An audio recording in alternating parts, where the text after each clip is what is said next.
তোমরা কি জানো সরকার থেকে কৃষক বন্ধুর আবার নতুন করে আবেদন নেওয়া শুরু হতে চলেছে? তো যারা কৃষক বন্ধুর নতুন আবেদন করতে চলেছো তাদের জন্য এই ভিডিওটি খুবই গুরুত্বপূর্ণ।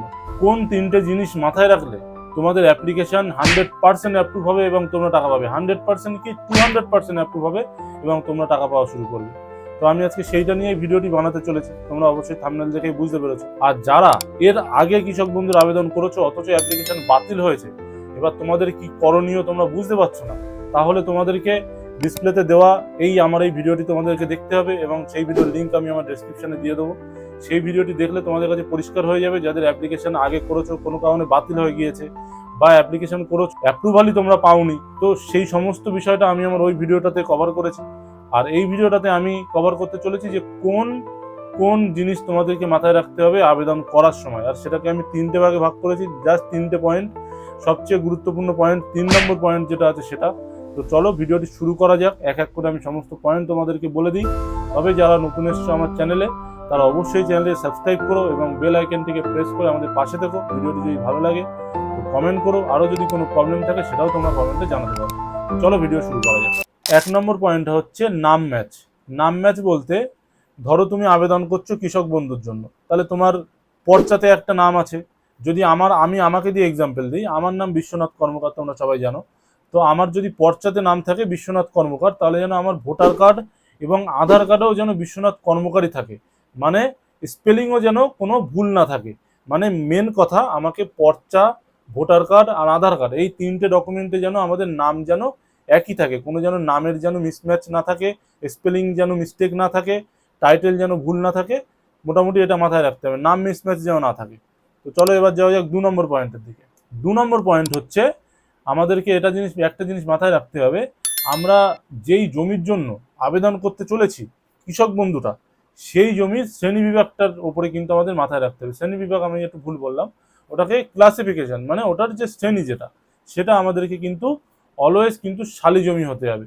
তুমি যদি না জেনে থাকো যে শ্রেণীটা অ্যাকচুয়ালি কি, তাহলে তোমরা পর্চাতে যেখানে যত বিঘা বা যে জমির পরিমাণটা যেখানে লেখা রয়েছে তার একদম ডান সাইডের দিকে যদি তোমরা ফলো করো, তাহলে তোমরা দেখতে পাবে যে ওখানে লেখা রয়েছে বাস্তু বা বাগান বা পুকুর বা ডোবা, এরকম লেখা থাকবে। তো অলওয়েজ যেন তোমাদের জমির যে মানে প্রকারভেদ সেটা যেন শালি জমির ওপরে থাকে।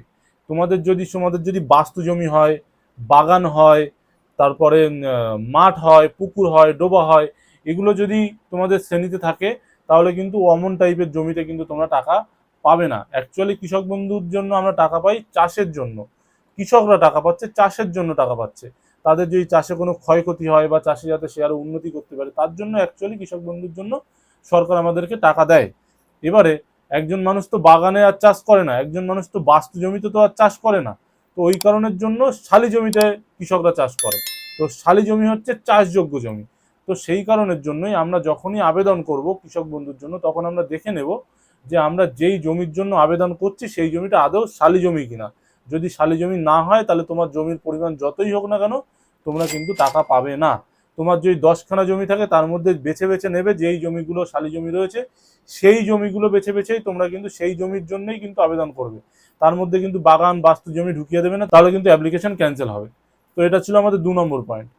3 নম্বর পয়েন্ট, 3 নম্বর পয়েন্ট হচ্ছে সবচেয়ে গুরুত্বপূর্ণ পয়েন্ট, যেটা আমাদেরকে সবার প্রথমে মাথায় রাখতে হবে।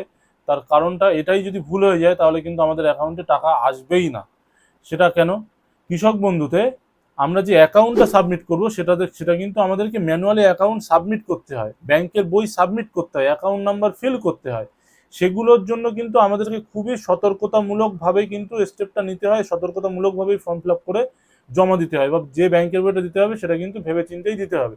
এটা কিন্তু পিএম কিষাণ নয় যে আধার কার্ডের সঙ্গে ডিবিটি লিঙ্কিং যে অ্যাকাউন্টে রয়েছে সেই অ্যাকাউন্টে ডিরেক্ট টাকা চলে আসবে। কোনো অ্যাকাউন্ট নাম্বার সাবমিট করতে হয় না পিএম কিষাণে। ডিরেক্ট আধারের সঙ্গে যে ব্যাংক অ্যাকাউন্ট ডিবিটি লিঙ্কিং থাকে তাতে টাকা ঢুকে যায় পিএম কিষাণ, মানে কেন্দ্র সরকার যে টাকাটা দেয় সেটা ডিবিটি লিঙ্কিং থ্রু ঢোকে।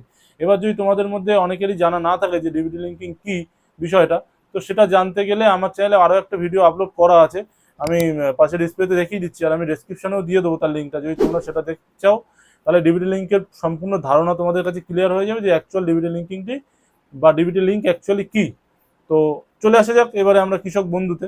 কৃষক বন্ধুতে টাকা ডিবিটি লিঙ্কিং থ্রু ঢোকে না। কৃষক বন্ধুতে সেই অ্যাকাউন্টে টাকা ঢুকবে যেই অ্যাকাউন্ট আপডেটটা আমরা ফর্ম ফিল আপের সময় সাবমিট করব। আমাদের যে সমস্ত ক্যাম্প বসে বা যে সমস্ত কৃষি দপ্তরে আমরা জমা করি সেই সমস্ত জায়গায় আমরা ফর্ম ফিল আপের সময় যে ব্যাঙ্ক অ্যাকাউন্টের জেরক্স কপি বা ব্যাঙ্ক অ্যাকাউন্ট নাম্বার আমরা সাবমিট করব তাতেই টাকাটা ঢুকবে।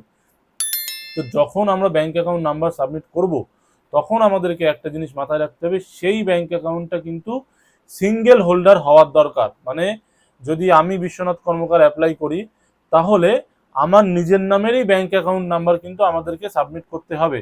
আমার বাবা মা বা আমার অন্য কোনো রিলেটিভের অ্যাকাউন্ট নাম্বার দিলে হবে না, প্রথম কথা।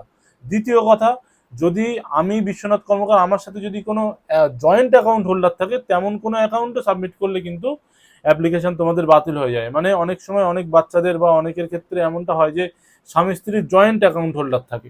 এবারে সেক্ষেত্রে কি করে, যখন একজন অ্যাপ্লাই করছে কৃষক বন্ধুর জন্য, তাদের দুজনের আলাদা আলাদা অ্যাকাউন্ট নাম্বার নেই, দুজন স্বামী আর স্ত্রী দুজনেই ওই একটা অ্যাকাউন্টই ম্যানেজ করে, একটা অ্যাকাউন্টেই তারা টাকা লেনদেন করে। তো সেরকম টাইপের অ্যাকাউন্ট কিন্তু ওখানে সাবমিট করলে কিন্তু তোমাদের অ্যাপ্লিকেশন বাতিল হয়ে যাবে।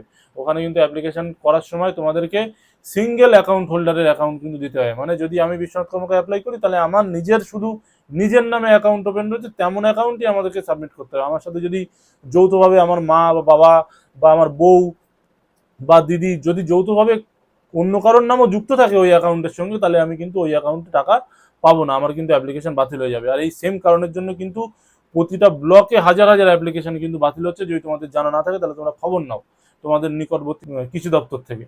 এই তিনটে পয়েন্ট তোমাদের মূল মাথায় রাখার দরকার। আরও আমি কৃষক বন্ধু রিলেটেড আরও অনেক ভিডিও আনতে চলেছি, অনেক আপডেট আমি আনতে চলেছি।